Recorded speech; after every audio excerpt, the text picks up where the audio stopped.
Hey, Pat, good to see you. A lot has been going on in the Bills world here, a lot of signings and releases, and the draft's coming up. But you know what's really on my mind? Josh Allen and all the New Balance advertisements and commercials I'm seeing. Have you seen any of those? No, but so that reminds me of a story. Back in the day, I worked at Foot Locker, and we didn't have a shoe. We had to come out with something comparable. And I can safely say, when someone asked for Jordans, I did not come back out with a solid black New Balance Walker.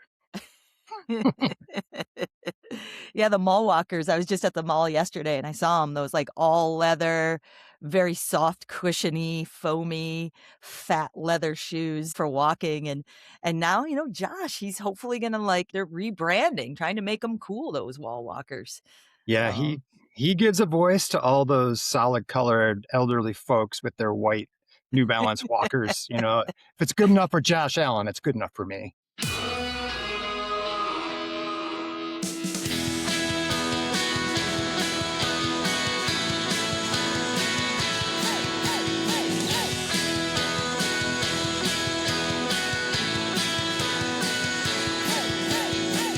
Coming to you from the great Southwest and Central New York, a brother and sister from the same mother and mister, Patrick Newell and Peg Newell, your hosts of Bill's Bloodline.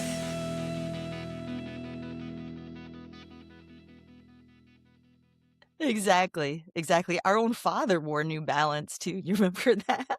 That was a point of pride. And you know what? I think mom actually bragged about those New Balance with the memory foam more than Oh dad yeah. did. Oh, yeah. I think there's a little bit of vanity, though, because our last name is Newell, right? And it had the Yeah. big N on them. But hey, you know what? Now people who are under 80 can wear New Balance with pride because Josh wears them. I actually picked up a pair myself recently. We I are would not love it. sponsored by New Balance. Yeah, I would love to see Josh wearing some plain colored New Balance and just rocking them on the sideline before a game when he's throwing some warm up passes. Oh, yeah. Then he pan to those, Velcro, yeah, with a quick Velcro chain. across. Size 14, probably. Yeah, Probably. yeah, or more. Yeah, we Yeah. have to look into that. Listeners, Google that for us. What size shoe does Josh Allen wear? The biggest New Balance ever created. But hey, that helps him stay upright in the pocket. That balance, I'm psyched for it. So that's good to see you, Pat. It's been Yeah. a It's while. nice to see you. It's been a while.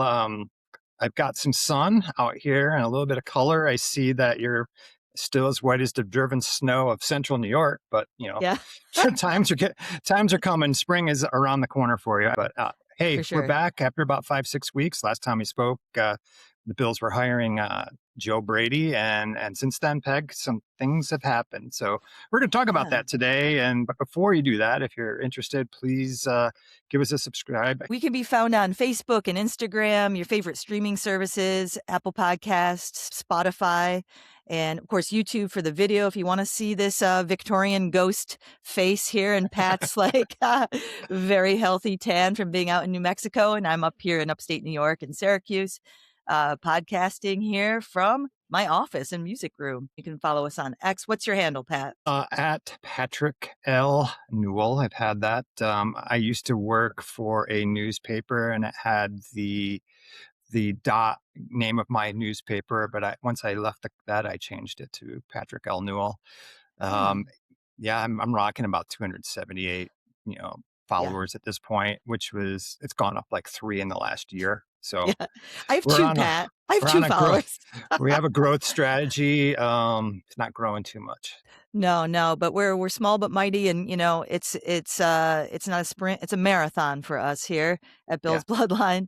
And I'm at Peg Bloodline, and you can join. Pat follows me, and then some other fellow from Buffalo who's a big Sabres fan.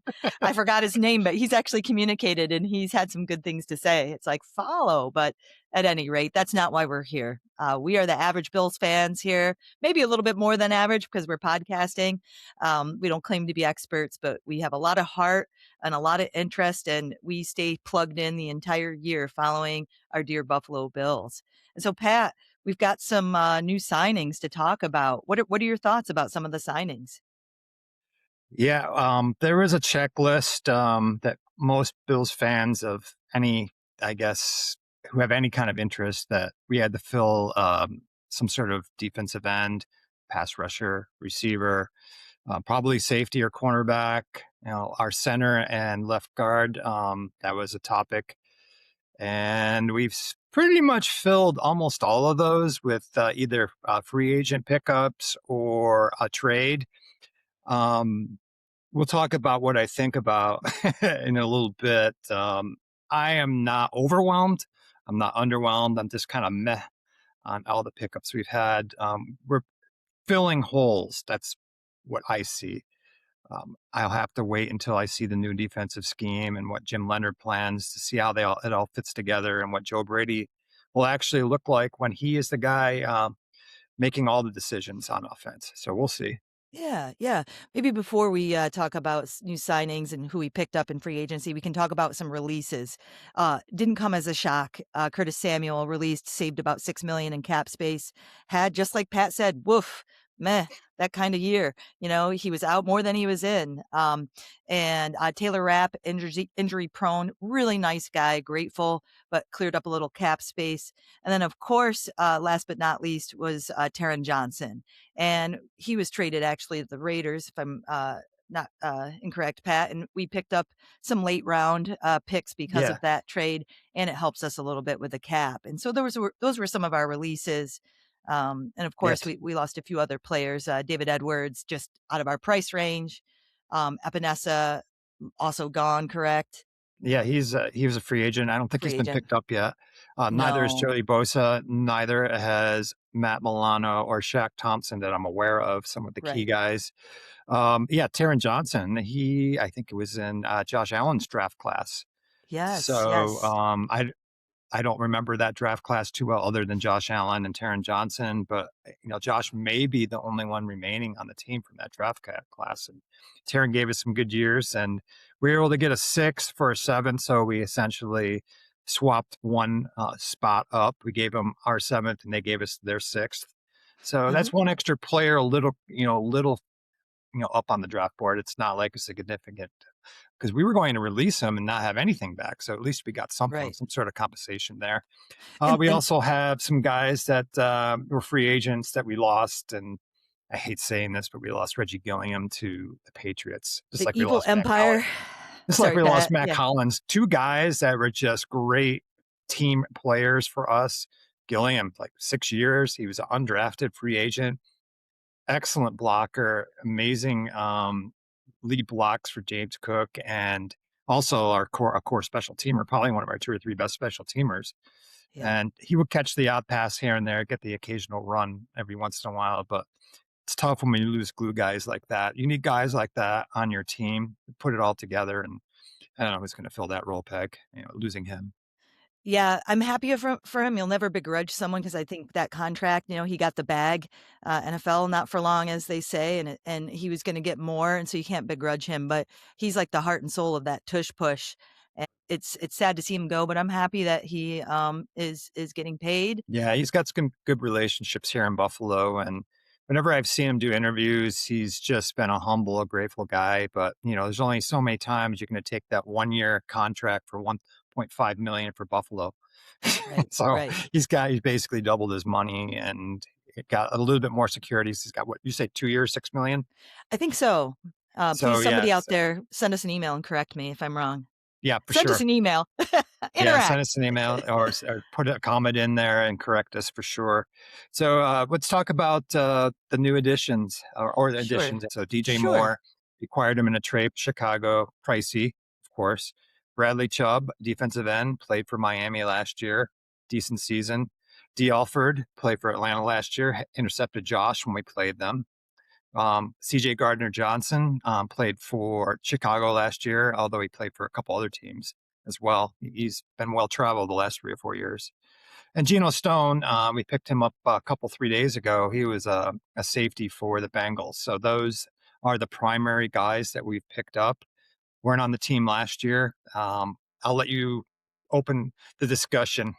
Sure, sure. I'll just go with Geno Stone. I'm not really impressed. And again, I consume content like you do, Pat.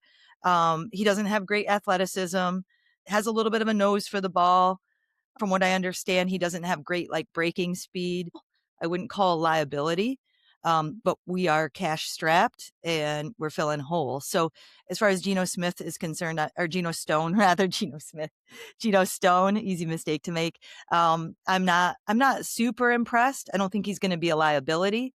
It depends on the pieces around him and to kind of like mitigate any mistakes or inability to kind of have people break on him and the big one and have him get burned. I don't think he's a preferred starter, but he gives us someone who does have extensive experience starting. So if we want to play some games with the opposing offenses, CJ Gardner Johnson is a safety. He has flexibility to play slot. And if we need to go bigger, like a big nickel, you can move CJ Gardner Johnson into the slot, move him, Geno Stone, into like a deep safety position.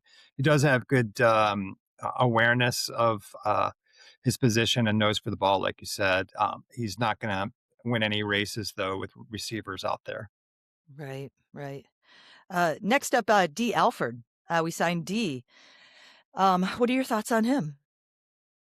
I heard some good things about him. The only detriment to him is that he is small. He's quick. I don't know how fast he is. He kind of came through. He's a D2 guy, didn't get drafted, played in the Canadian Football League first before he played in the NFL. And so there's no like combine stats on him, but he settled in, had a good role with Atlanta last year. He's good in short areas, coverage. From what I can tell, even though he's not, a big enough guy, he's not going to shy away from tackling.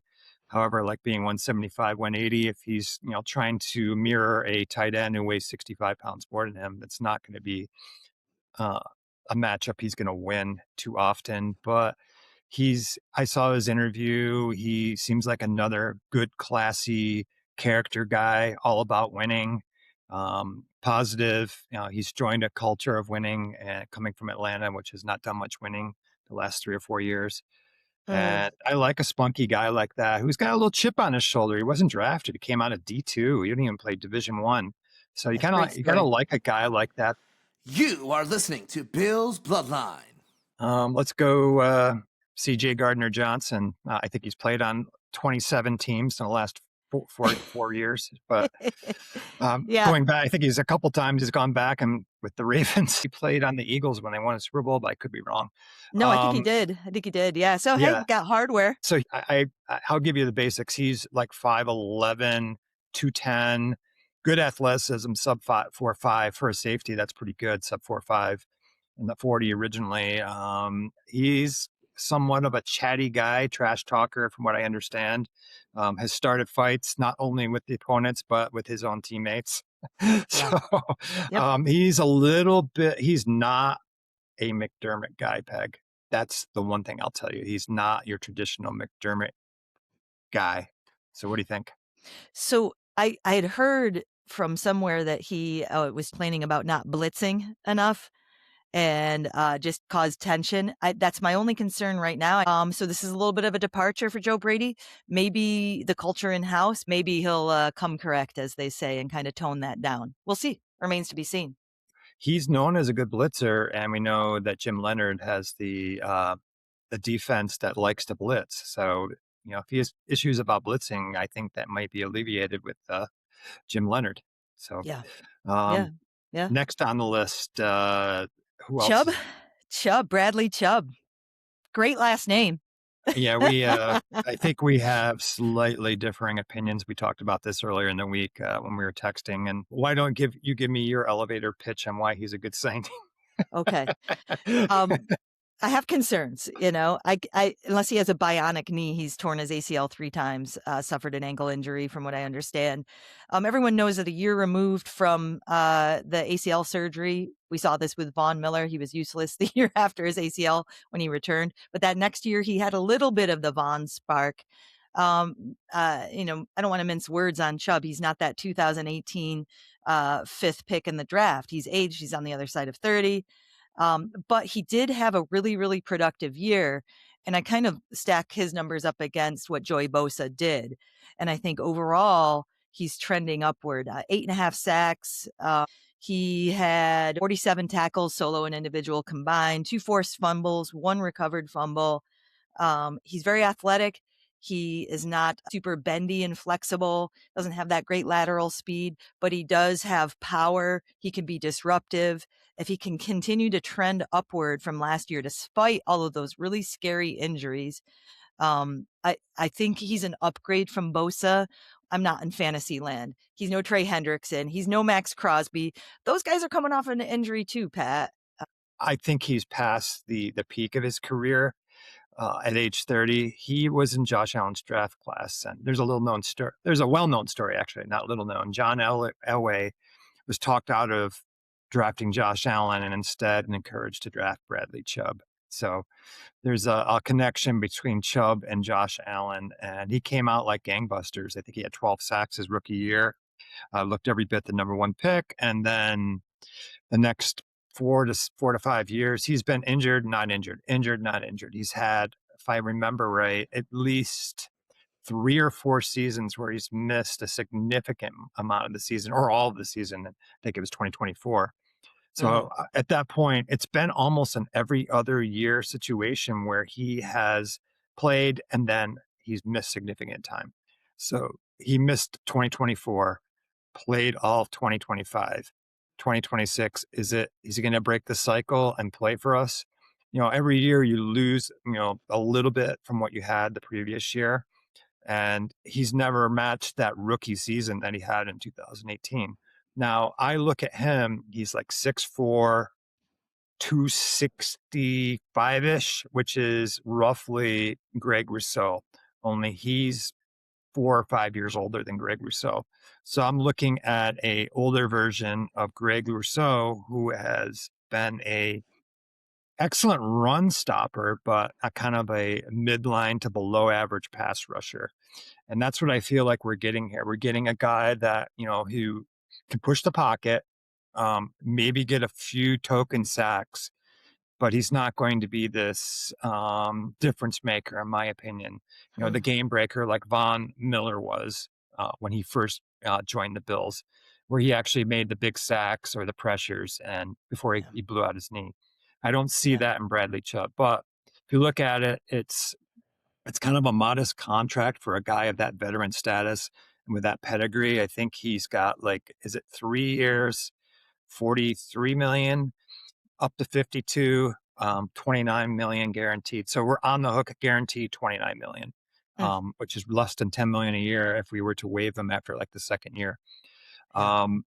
High character guy, which is always a plus.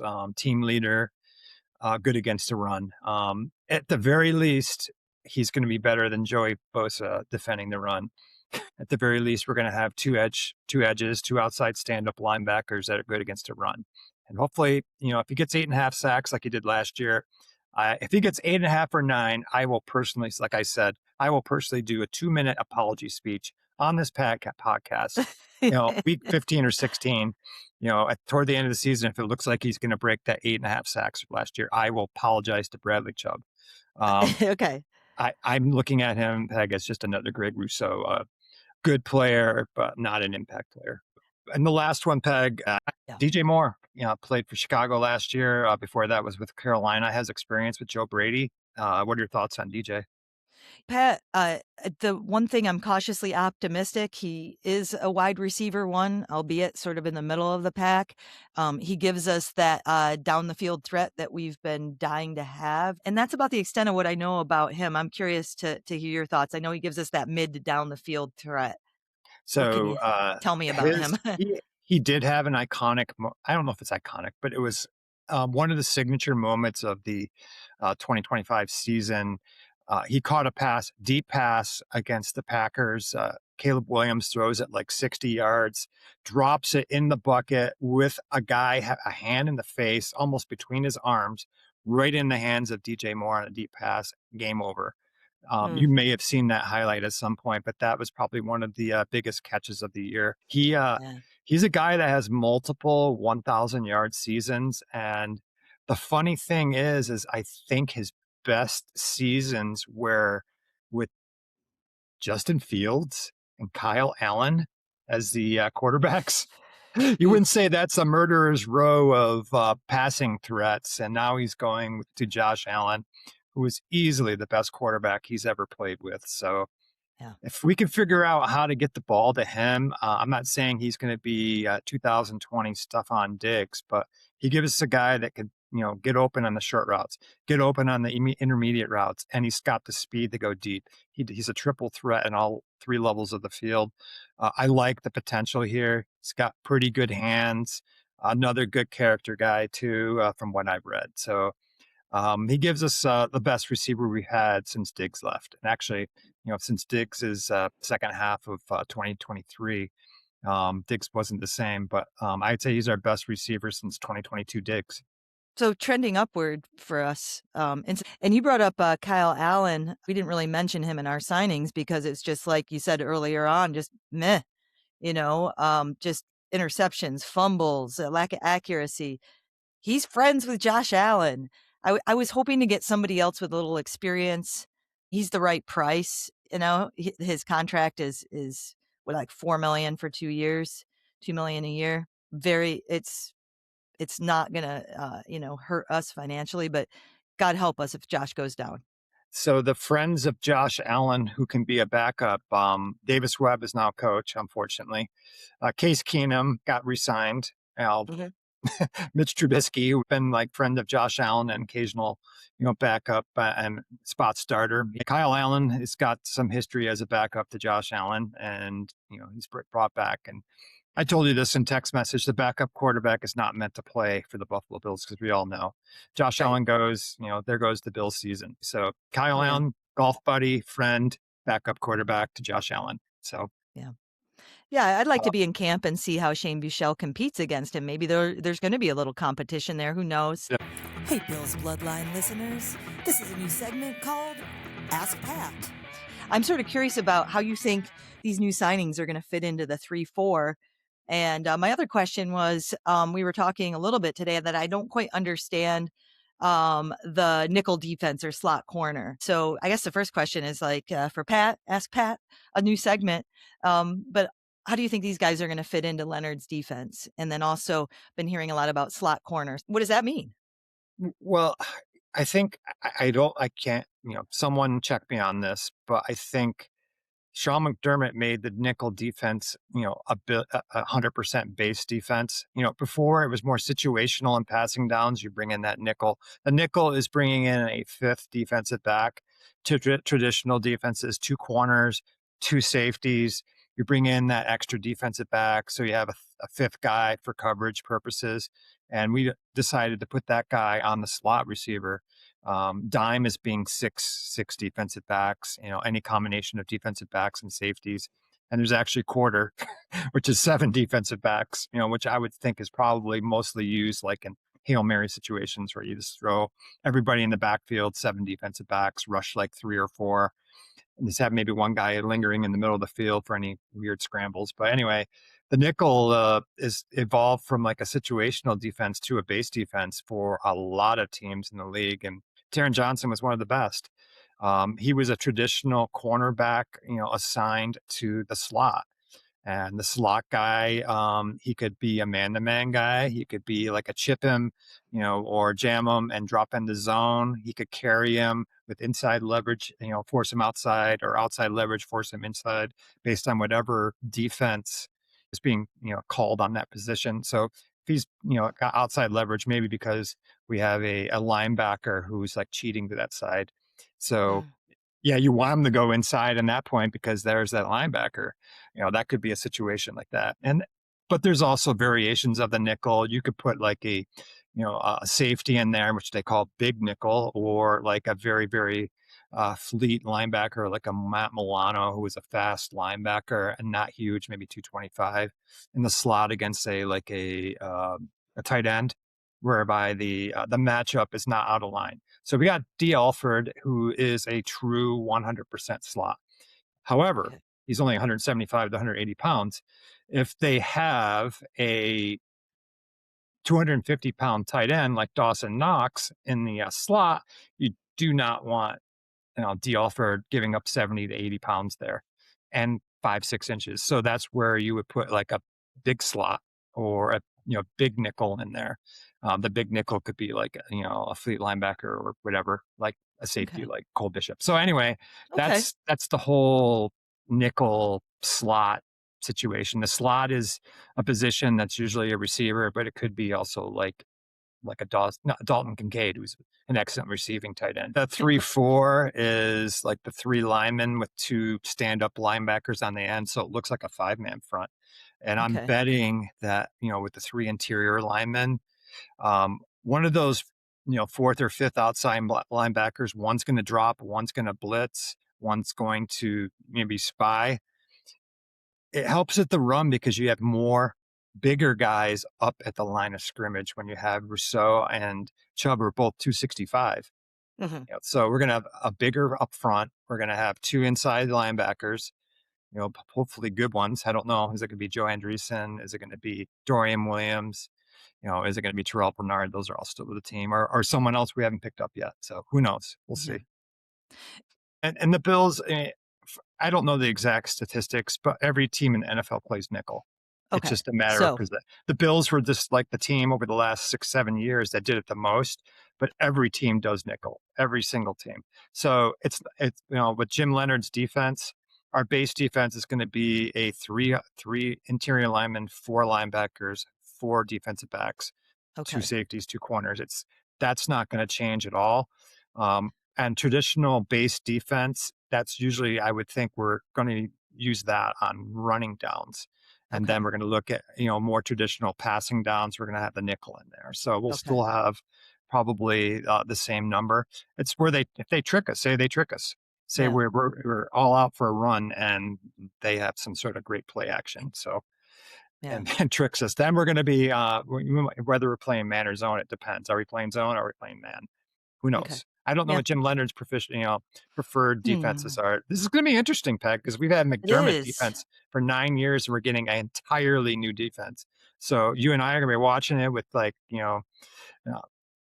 I'm don't know what you excited. call it. Oh, excitement! Yeah, Yeah. excitement Yeah. and interest. Our interest is peaked. We don't know what to expect because it's going to be different. I'm just hoping that, with the change, it seems logical that this shift, potentially, cautiously saying this, is gonna help us, defend the run a little bit better. It You just think seems so? in theory. So we'll see. Yeah, we'll see what happens. Uh, It depends. I don't know. yeah. I don't know what's going Yeah. to happen. We'll find out. What are we missing, Pat? What's next for us is okay. We have a draft in like 5 weeks. We still have some spots to fill. We haven't picked up linebacker depth. Shaq Thompson and Matt Milano are still out there, so maybe one of those guys will come back. I'm looking forward to the draft, Yeah. and I'm just going to pay attention to everybody that I trust, and I'm hoping we get good guys. That's all I hope for. I So at least half the guys to hit. That's all I hope for. I hope so too. I'm not sure how effective Milano will be, but, he was just featured in Architecture Digest, where he built this, like, gorgeous mid-century modern beautiful home in the suburbs of Really? Buffalo. Yeah, we're talking like a lot of cash went into this home and it's beautiful. He has this interest. And so maybe he'll be back or he'll retire and keep that beautiful home. Yeah, he was in that magazine. I saw a spread. It was really, really cool. I wouldn't mind having Shaq Thompson back, but yeah, we got to address that need. So I'm looking forward to the draft too, Pat. Yeah, that and more depth on the inside. We don't have like a true nose tackle, and this defense, it's basically a zero, a zero technique, which is right straight up on the center, not inside left or inside right, which is a one or a one technique. Um, yeah, he, Deion Walker, possibly, I don't know. We don't have established depth at nose tackle, so we'll see what We'll happens. see. Is Beane going to work his magic before the draft?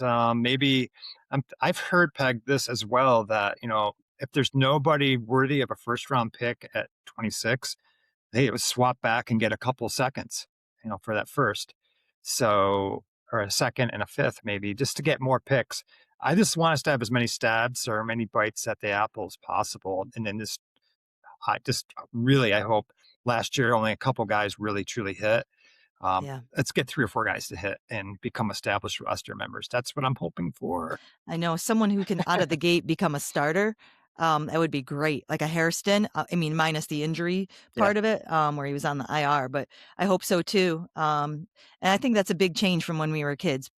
Kids are coming out of the draft. Young men are coming out of the draft, and they're expected to play immediately. And I'm really hoping we can take advantage of those rookie salaries and get some good starters and win a Super Bowl finally. Yeah. There isn't, it's a steep learning curve in the NFL these days, especially for quarterbacks. Back in the day, you could sit your starter that you're a number 1 or number 2 draft pick for a year or 2 before you'd ever, Aaron Rodgers sat 3 years before he played. So, Hmm. yeah. Brady. So Yeah. you would never see that. Brady only got in because, Drew Bledsoe got injured. He may have sat Right. this first 2 or 3 years. So who knows? Yeah, Yeah. let's get a couple guys that hit and they hit the ground running for the Bills and they fit into this scheme. And we're going to be drafting according to the scheme too. It's not Right. going to be the McDermott type, schematic type of player. Right. Totally different. So I'm just going to be listening to our favorites, who analyze the Yeah. draft. Yeah. Me And too. we'll have some more content for you guys coming up in a few weeks when, if we have some free agent signings, Peg, some news, we'll hop on here again, don't you think, Yeah. before the Absolutely. draft? We just Absolutely. wanted to wait for Any we go just ahead. wanted for some stuff to happen so we could fill a podcast, and enough has Yeah. happened, definitely. So thank you for listening, and give us a like, give us a follow. And with that, Pat, it's great seeing you. Yeah, it's good to see you, Peg, and all the Bills Mafia out there. Stay loud, stay proud, and we'll see you here coming up in the next month. Go Bills.